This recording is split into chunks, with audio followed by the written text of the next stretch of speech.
Okay, boys, here we go with the first of my unpacking of two poems that are going to be due for tomorrow. And this annotation is brought to you by the Musgrave Test Scoring 100, made by the Musgrave Pencil Company in Shelbyville, Tennessee. I visited there over the spring break course. So let's talk about Holy Thursday.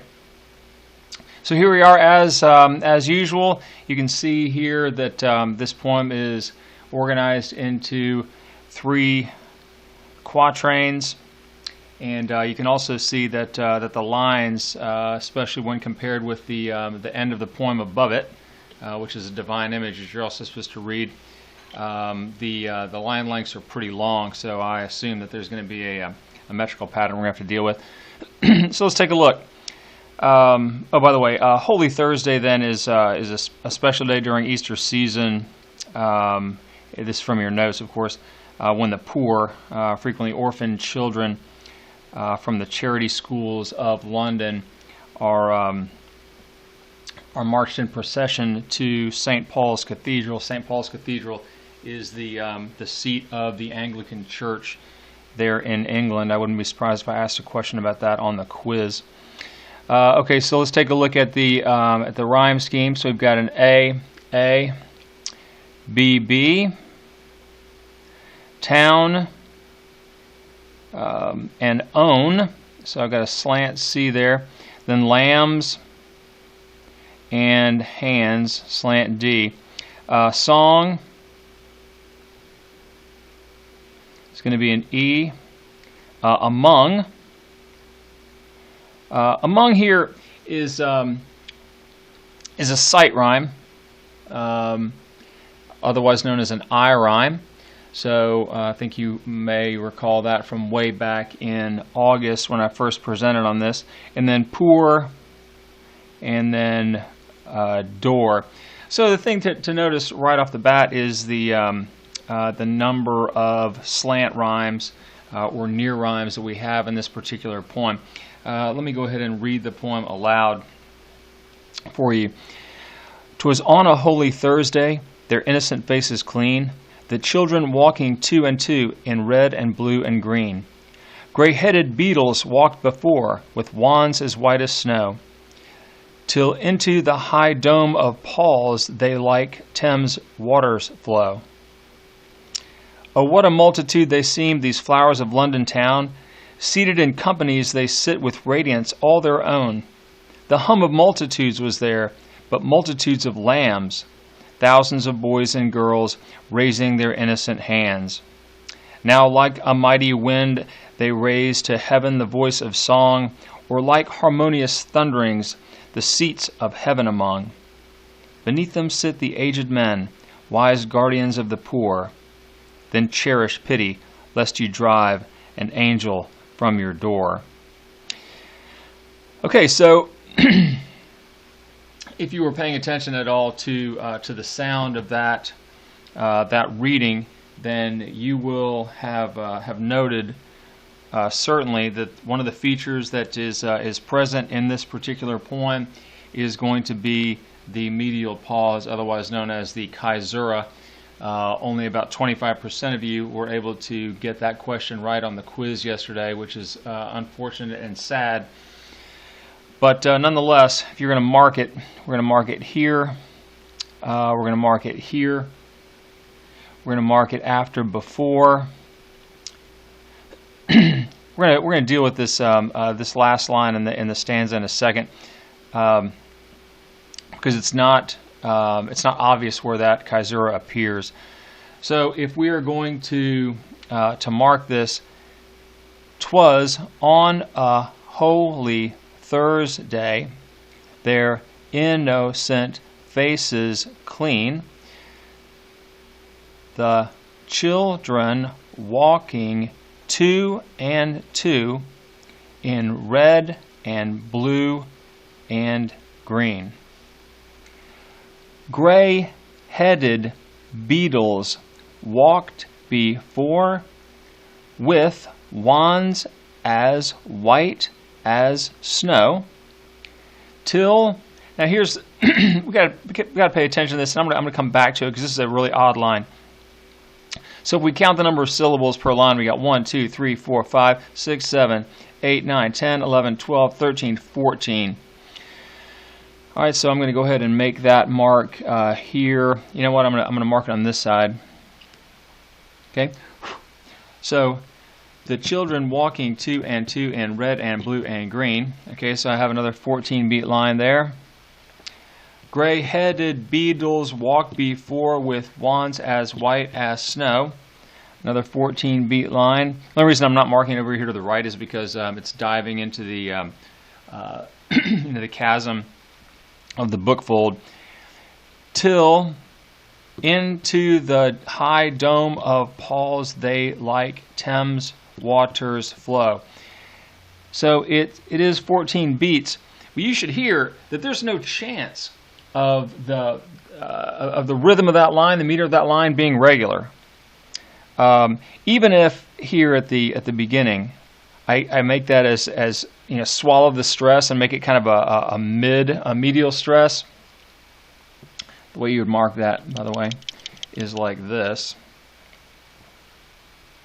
Okay, I think I talked to you at the beginning of the year about the following. That I'm going to mark it above the title, Holy Thursday. An unstressed syllable looks like that. A medial stress, stress here, and then strong stress is double stress, like that. Okay. So here we're looking at kind of a medial stress. So even if you mark it this way, 'twas on a holy Thursday, their innocent faces clean.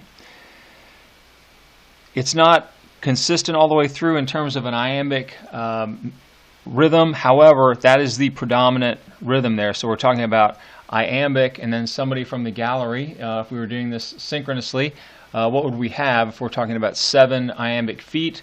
Of course, then it would be iambic septameter. The children walking 2 and 2 in red and blue and green. You can tell that is absolutely perfect iambic septameter. And you just don't see lines of this length very often. We'll see them in some of the poems that we do into the 20th century. But for now, this is relatively unusual. Gray-headed. So we open up with a what amounts to a spondee. Gray-headed beetles walked before with wands as white as snow. So the meter after this opening, after that opening spondee, headed beetles walked before with wands as white as snow. You can hear that that's an iambic beat. So again, this retains the iambic septameter. But now, okay, till. So how do we want to mark this one? Because of course into can be marked that way, or into. Till, into, till into the high dome of Paul's. They, I mean, you got to give it stress there because it's the collective pronoun that's dealing with all the children. Like Thames waters flow. This is just a completely messed up line, and it. So if I were to ask you on the quiz, you know, of the 4 lines here, which is the most metrically unusual, then of course you're going to write down then line 4. Oh, of course that has to be stressed. What a multitude they seemed. These. All right, so what are we going to do with that? Flowers. Oh, what a multitude they seemed, these flowers of London town. I'm giving it 1 stress of London town. Seated in companies they sit with. Seated in companies they sit with radiance all their own.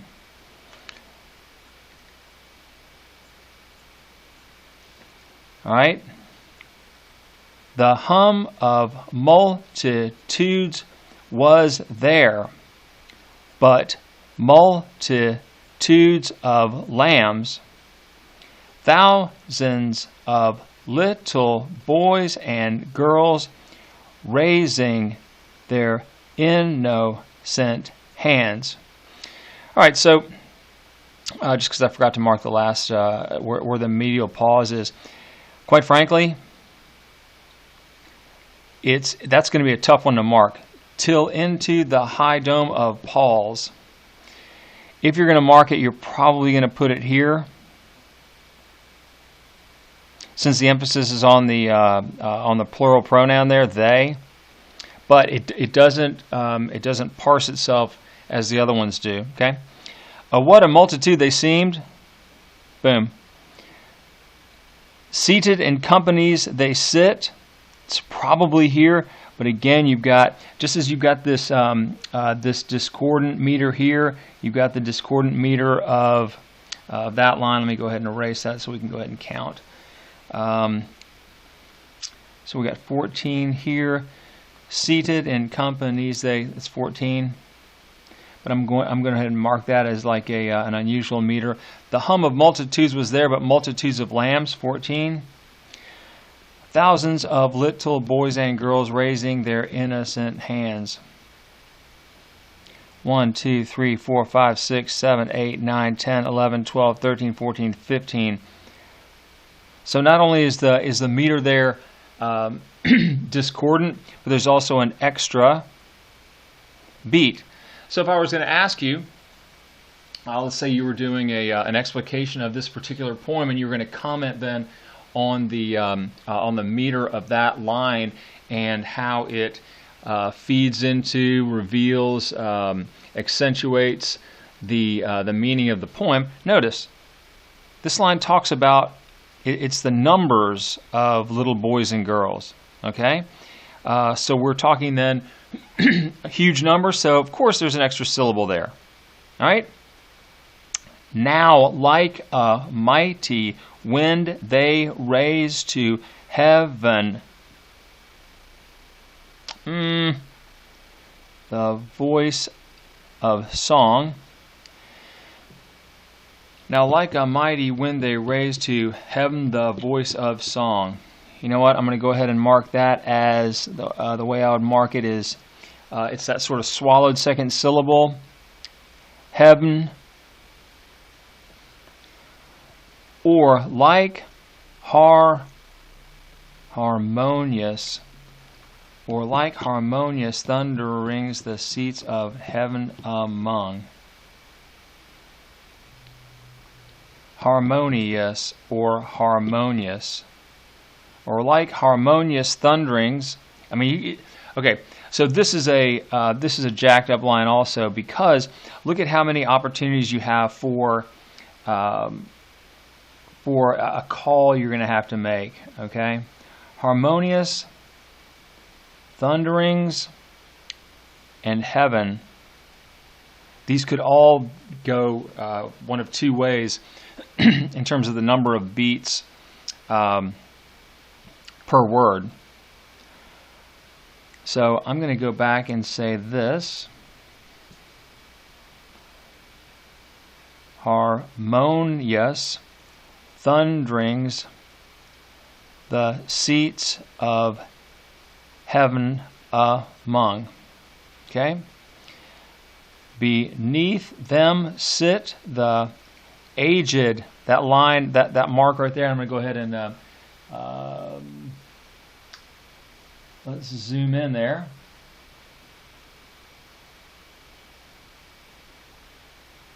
Zooming in a little more.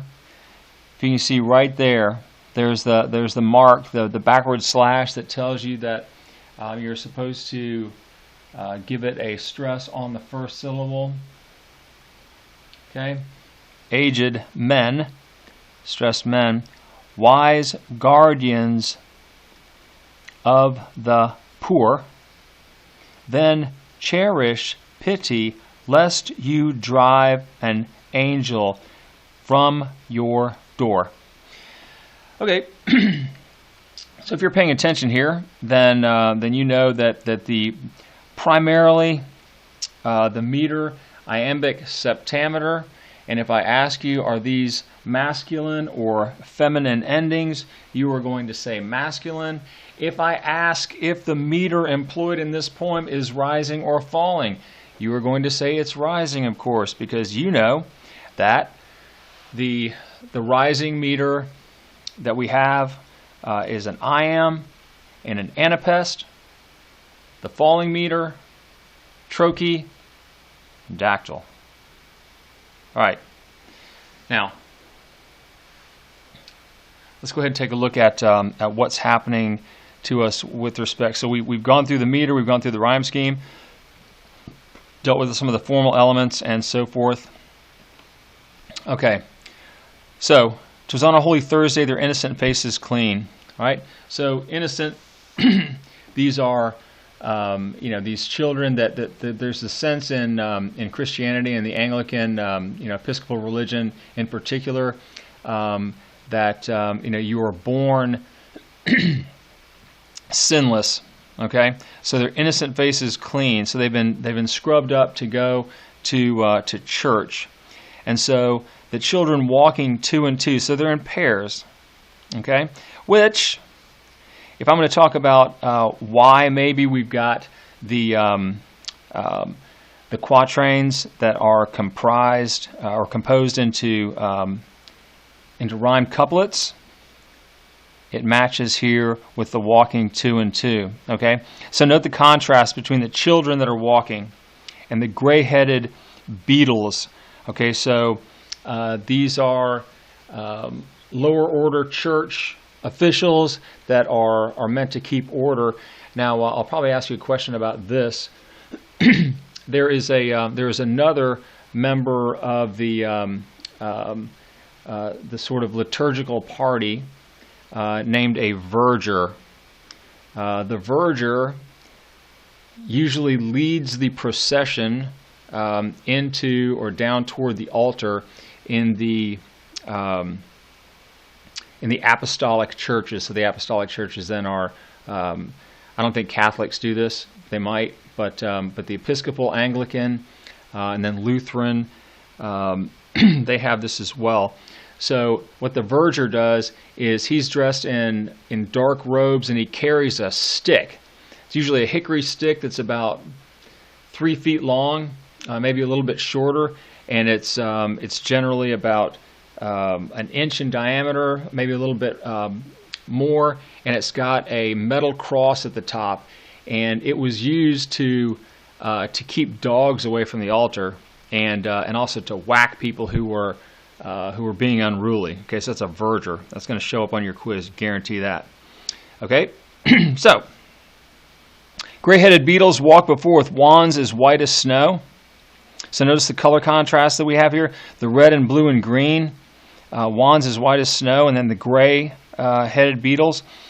Till into the high dome of Paul's they like Thames waters flow. So if I ask you to unpack the simile there, of course, then the children would be the tenor, and the vehicle, of course, is the waters of the River Thames, which is what, of course, flows through the middle of London. Oh, what a multitude they seemed, these flowers of London town. So you've got then the implied metaphor, the children, and again this plays back to the business of their innocent faces. Remember, think about the image of a flower. We typically think of a flower as having a face. So it's these flowers of London town. So there's another example of figurative language. Seated in companies, they sit with radiance all their own. Okay, so radiance we normally associate with light, yes? So the sun, the moon, the stars, and then man-made sources of light like candles and so forth. So of course there would be candles in the church, because even in the middle of day, and I've been to St. Paul's, even in the middle of the day it's relatively dark in there because the stained glass windows are not particularly large, nor do they let in a ton of light. So these children are generating radiance, both of heat and light, on their own. The hum of multitudes was there, but multitudes of lambs. Okay, so the children are being compared now again to another animal, lambs. And so, as you know from our reading of the poem "The Lamb," Jesus is compared often to a lamb, and these children are too. So you're probably going to have a question that says, to what things, name one of the things that the children were not compared to. So of course you've got them compared to the water of the Thames, to sources of light, and to lambs. Thousands of little boys and girls raising their innocent hands, and them raising their hands, they're raising them in prayer, so they're putting them together in this prayer-like posture that you can see there on the camera. Now like a mighty wind they raise to heaven the voice of song. So their voices then are compared to the mighty wind. So their voices, the tenor, and the wind is the vehicle. And so what we're talking about is all those breaths, the exhalations of their singing together would generate this movement of the air inside the cathedral. Or like harmonious thunderings, the seats of heaven among. So now their voices are compared both to the mighty wind and to thundering. But it's harmonious thundering. So if I was going to ask you a question about harmonious thundering, then that's an example of oxymoron, two-word paradox. Beneath them sit the aged men, wise guardians of the poor. So this is probably a reference back to the Beatles. Then cherish pity lest you drive an angel from your door. So this is a reference then to Hebrews chapter 13 verse 2. Be not forgetful to entertain strangers, for thereby some have entertained angels unawares. So the idea, this sort of harkens back to the sense of the golden rule: do unto others as you would have them do unto you. So what I think the ambition of the poem is, and the message of the poem, is something along the lines of, here are all these poor children, these children that are devoid of parents. They're in orphanages or in charity schools, so they are members of poor families, perhaps, this sort of thing, and that that those of means, and this would in particular be the people that would be reading Blake's work. Generally, we're not talking about the un- or undereducated or the poor that are going to be reading Blake's work. So he is making an appeal then, through his speaker. Blake is making an appeal to people to have mercy, have pity on the poor, and especially the children, which is what folks of the Christian faith are asked to do all the time. Okay, so there we are with that poem, and I'll come back to you probably with Nurse's song next.